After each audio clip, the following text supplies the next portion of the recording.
사도신경으로 신앙 고백 드림으로 새벽 예배 시작합니다. 전능하사 천지를 만드신 하나님 아버지를 내가 믿사오며 그 외아들 우리 주 예수 그리스도를 믿사오니 이는 성령으로 잉태하사 동정녀 마리아에게 나시고 본디오 빌라도에게 고난을 받으사 십자가에 못 박혀 죽으시고 장사한 지 사흘 만에 죽은 자 가운데서 다시 살아나시며 하늘에 오르사 전능하신 하나님 우편에 앉아 계시다가 저리로서 산자와 죽은 자를 심판하러 오시리라. 성령을 믿사오며 거룩한 공회와 성도가 서로 교통하는 것과 죄를 사하여 주시는 것과 몸이 다시 사는 것과 영원히 사는 것을 믿사옵나이다. 아멘. 이 아침에 우리에게 주시는 하나님의 말씀은 야고보서 3장 1절로 12절 말씀까지, 야고보 3장 1절에서 12절 말씀까지입니다. 우리 말씀 찾으셨으면 한 목소리로 같이 읽습니다. 내 형제들아, 너희는 선생된 우리가 더 큰 심판을 받는 줄 알고 선생이 많이 되지 말라. 우리가 다 실수가 많으니 만일 말에 실수가 없는 자라면 곧 온전한 사람이라 능히 온 몸도 굴레 씌우리라. 우리가 말들의 입에 재갈 물리는 것은 우리에게 순종하게 하려고 그 온몸을 제어하는 것이라. 또 배를 보라. 그렇게 크고 광풍에 밀려가는 것들을 지극히 작은 키로서 사공의 뜻대로 운행하니라 하나니 이와 같이 혀도 작은 지체로 돼 큰 것을 자랑하도다. 보라, 얼마나 작은 불이 얼마나 많은 나무를 태우는가. 혀는 곧 불이요 불의 세계라. 혀는 우리 지체 중에서 온몸을 더럽히고 삶의 수레바퀴를 불사르나니 그 사르는 것이 지옥불에서 나느니라. 여러 종류의 짐승과 새와 벌레와 바다의 생물은 다 사람이 길들일 수 있고 길들여 왔거니와 혀는 능히 길들일 사람이 없나니 쉬지 아니하는 악이요 죽이는 독이 가득한 것이라. 이것으로 우리가 주 아버지를 찬송하고 또 이것으로 하나님의 형상대로 지음을 받은 사람을 저주하나니 한 입에서 찬송과 저주가 나오는도다. 형제들아, 이것이 마땅하지 아니하니라. 샘이 한 구멍으로 어찌 단물과 쓴물을 내겠느냐. 내 형제들아, 어찌 무화과 나무가 감람 열매를 포도나무가 무화과를 맺겠느냐. 이와 같이 짠물이 단물을 내지 못하느니라. 아멘. 오늘은 함께 읽으신 야고보 3장 1절에서 12절 말씀을 중심으로 혀를 제어하라 라는 제목의 말씀으로 잠시 은혜를 나누겠습니다. 계속해서 야고보 중반부에 해당하는 행함으로 입증되는 믿음에 대한 말씀을 살펴가고 있습니다. 오늘 본문은 혀의 바른 사용을 통해서 우리가 바른 믿음을 증명할 수 있어야 한다라는 내용의 말씀이라고 할 수 있겠습니다. 여기서 야고보는 지체 중에 가장 작은 혀지만 그 혀가 지니는 막대한 영향력에 대해서 말씀하고 있습니다. 그렇기 때문에 이런 엄청난 파괴력을 지닌 혀를 악의 도구로 사용해서는 안 된다라고 말씀하고 있습니다. 그래서 먼저 오늘 본문은 많이 선생되지 말 것을 경고하는 말씀으로 시작합니다. 1절 말씀에 내 형제들아, 너희는 선생된 우리가 더 큰 심판을 받을 줄 알고 선생이 많이 되지 말라 그럽니다. 오늘도 마찬가지지만 야고보 당시에도 교회에 다른 사람들을 가리키고자 하는 그런 사람들이 많이 있었던 모양입니다. 왜냐하면 잘 가르치는 사람들이 성도들에게 존경을 받았기 때문에 그렇습니다. 그런 이유로 적지 않은 사람들이 선생이 되려고 했습니다. 그래서 선생이라고 하는 그런 직분을 얻어서 다른 사람들을 가르치는 그런 위치에 서려고 했던 거죠. 그러나 하나님이 세우시는 자가 아니라 자기 스스로 선생이 되어 가르치려고 하는 자들로 인한 문제가 오늘날도 마찬가지지만 그때도 또 적지 않은 그런 문제들을 교회 가운데 일으켰던 것 같습니다. 그래서 야고보는 자기가 원한다고 선생이라고 하는 자기가 원해서 그 선생이라고 하는 직분을 얻어서 남을 가르치려고 하는 그러한 일을 삼가라, 그렇게 말씀하고 있는 것입니다. 그러나 여러분, 이 말을 오해하시면 안 됩니다.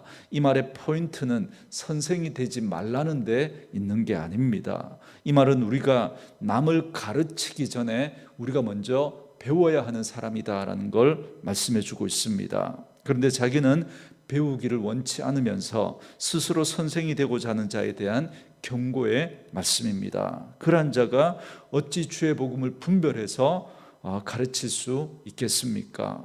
그렇기 때문에 교회에서 말씀을 가르치는 자는 하나님께서 주시는 은사가 필요하고 무엇보다 하나님께서 세워주셔야 합니다. 스스로 되려고 해서 될 일이 아니라는 거죠. 스스로 선생이 되어서 복음을 분별하지 못하고 선생 노릇한다면 더 큰 심판이 있을 것을 각오해야 한다 말씀하고 있는 것입니다. 그래서 그런지 복음서에 보면 예수님께서 가장 심하게 책망하셨던, 그래서 예수님부터 독사의 자식이라고, 그렇게 회칠한 무덤이라고 그렇게 책망을 받았던 사람이 바로 바리새인들과 서기관들이었습니다. 이들은 이스라엘의 선생들이었죠.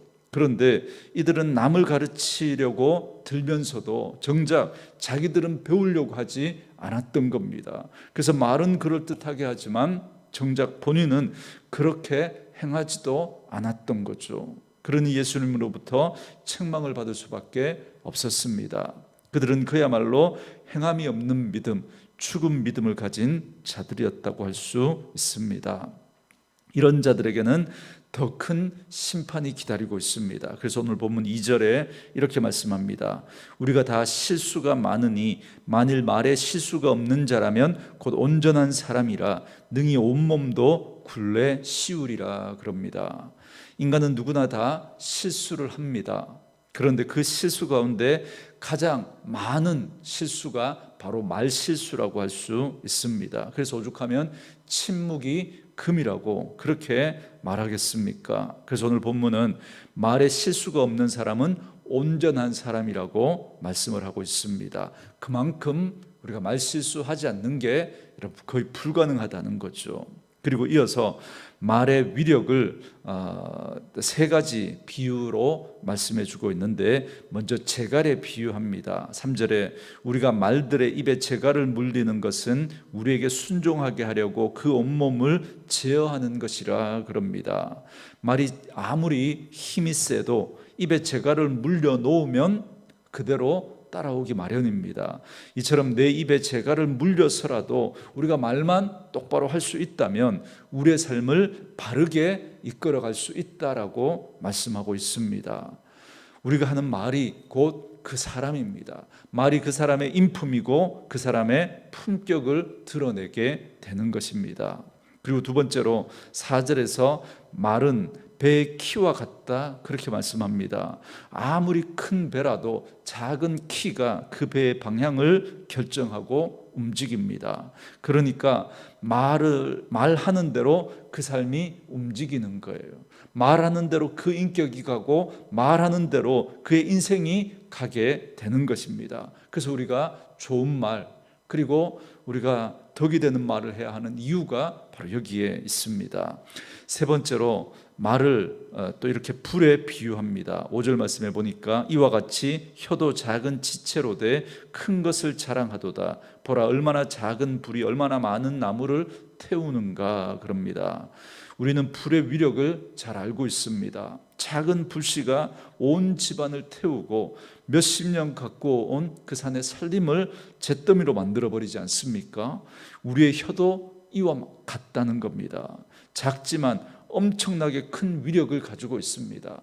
그때 내뱉었던 그 작은 그 말 한마디가 돌이킬 수 없는 결과를 가져오기도 하지 않습니까?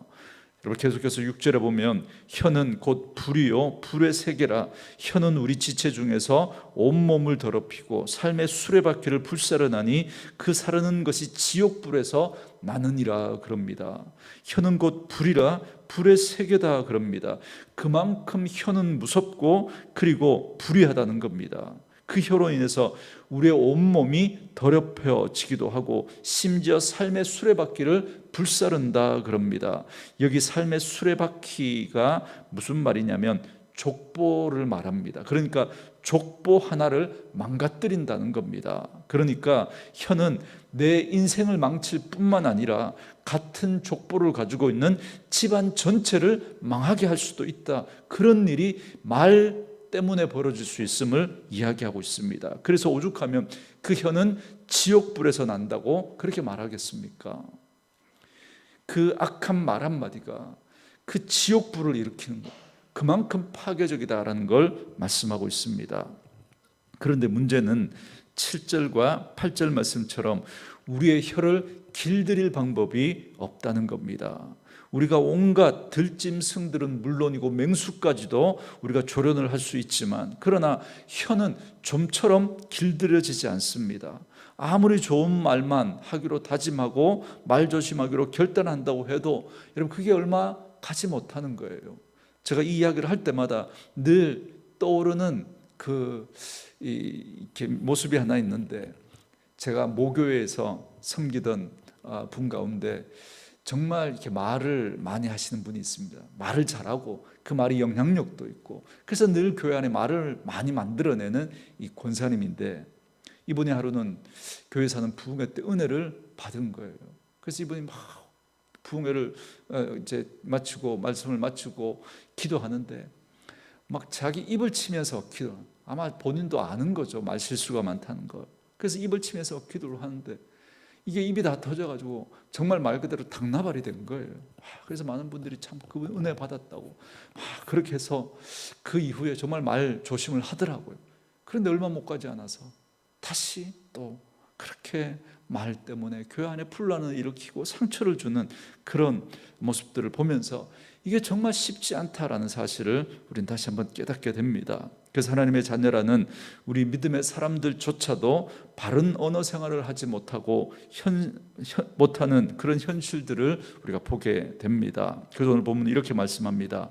9절과 10절 말씀에 이것으로 우리가 주 아버지를 찬송하고 또 이것으로 하나님의 형상대로 지음을 받은 사람을 저주하나니 한 입에서 찬송과 저주가 나오는도다.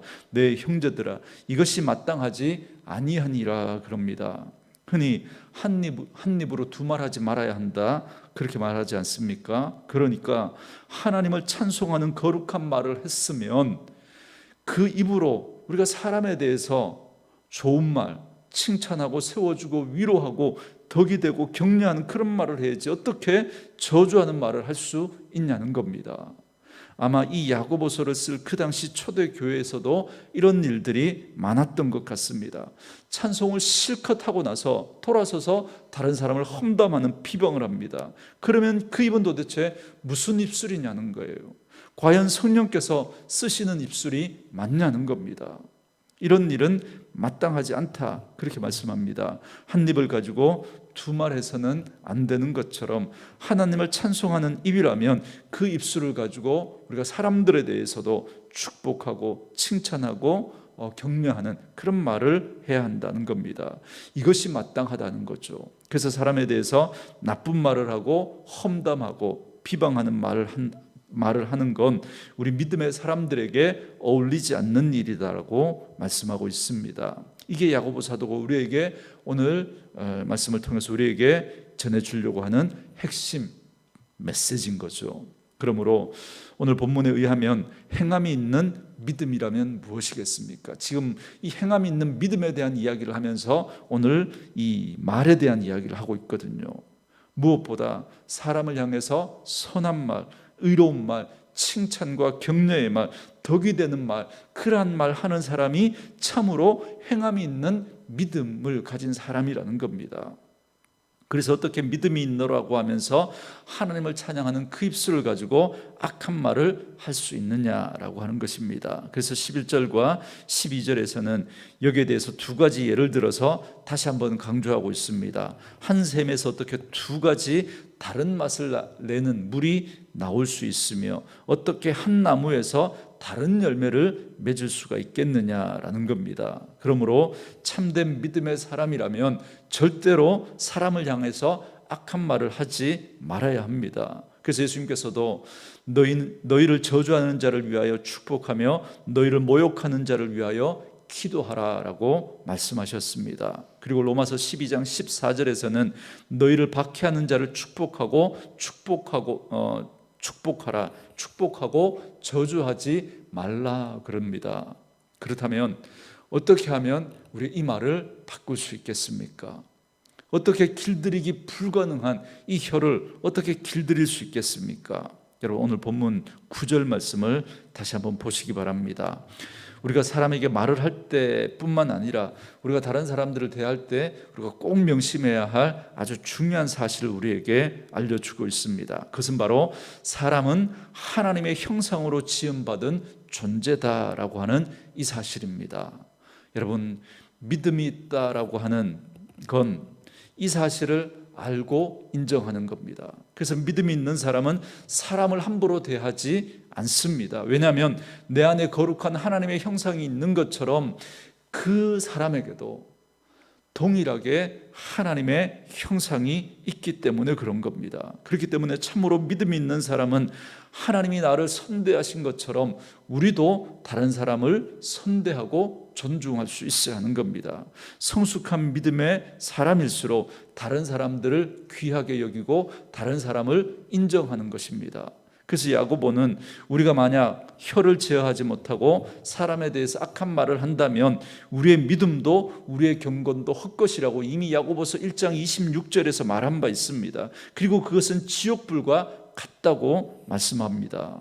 그렇기 때문에 사랑하는 성도 여러분, 경건의 척도, 믿음의 척도는 사람 존중에 있습니다.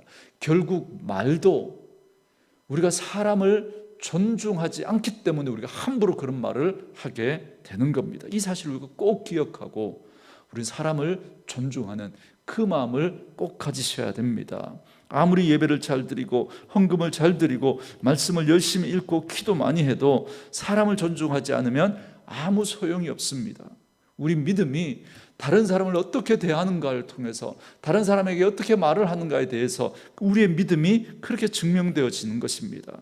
다른 이들을 향해서 험담하고 깎아내리고 약점을 잡아서 비난하면 우리의 믿음과 경건은 다 헛것임을 말씀하고 있습니다.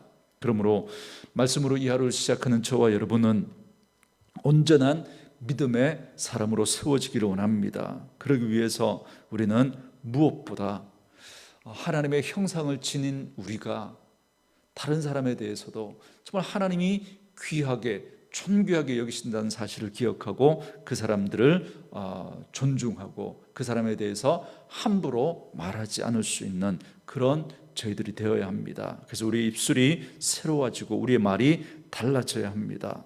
사실 오늘 이 말씀을 전하면서 가장 불편하고 두려운 마음을 가질 수밖에 없는 사람이 바로 접니다.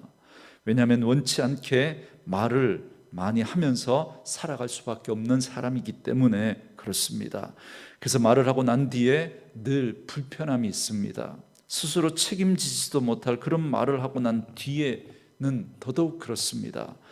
또 어떤 말이든 그 말을 들으셨을 주님이 계시기에 늘 두려운 마음을 가질 수밖에 없습니다. 그래서 말을 절제하고 말을 안 해보려고도 하지만 참 쉽지가 않다라는 걸 늘 깨닫습니다. 그래서 오늘도 성령께서 관건적으로 때마다 나의 입술을 막아주시기를 구하는 수밖에 참 다른 방법이 없구나라는 그런 생각을 일찍이 알게 되었습니다. 그래서 오늘도 성령께서 나의 입술을 지켜주시기를 오늘도 그렇게 그러한 기도로 하루를 시작하게 됩니다. 말씀으로 이 하루를 시작하는 저와 여러분에게도 이 은혜가 있기를 원합니다. 우리가 살아가면서 정말 그 순간에 이 말만 내뱉지 않았다면 여러분 이런 후회를 우리가 얼마나 많이 합니까? 오늘도 우리가 하나님 앞에서 말에 실수가 없을 수는 없겠지만 그러나 성령께서 우리 입술에 파수꾼을 세우셔서 그런 말실수를 줄여갈 수 있는 그런 하루가 되어줄 수 있기를 주의 이름으로 축원합니다. 오늘 주신 말씀을 생각하면서 이 찬양 들으시고 묵상하시며 기도하는 시간 갖겠습니다.